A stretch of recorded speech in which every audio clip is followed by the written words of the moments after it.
Docteur Mohamed, vous êtes le médecin qui intervient souvent aux grandes gueules de RMC. Allez-y, poussez-nous votre coup de gueule du jour.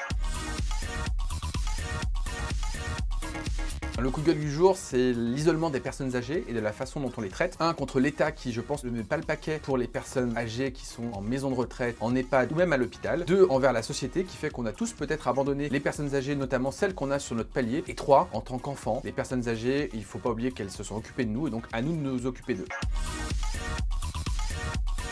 Ça n'a rien à voir avec le mojito, c'est une contraction entre Mohamed et Jimmy. Je voulais au début être un peu anonyme, donc je me suis dit je vais faire une contraction, Dr Moji.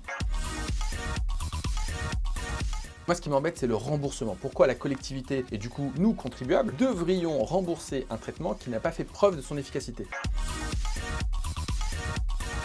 Est-ce que vous faites du sport? Alors, ça se voit pas, mais non, pas du tout. Est-ce que vous êtes à jour de vos vaccins? Oui, bien sûr. Est-ce que vous avez des troubles de la vision? Oui, j'ai une myopie assez forte. Est-ce que vous avez des antécédents médicaux? Le seul antécédent médical que j'ai, c'est que je suis hypocondriaque.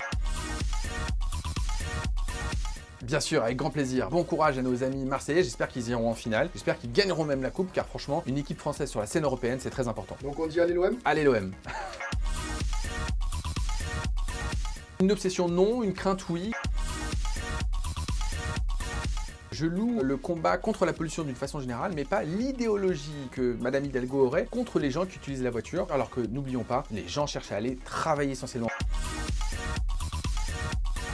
Écoutez, j'avais pris une amende de stationnement alors que j'étais en visite. Je m'en étais plaint sur Twitter. J'ai finalement payé l'amende car je ne voulais pas passer à travers des problèmes administratifs. On ne peut pas dire que le cheminot qui se lève à 5 h du matin, qui gagne 1300 € soit un privilégié. Néanmoins, je pense que c'est une réforme qui était nécessaire. Ça vient de mon père qui est d'origine égyptienne, qui est venu en France il y a presque 35 ans.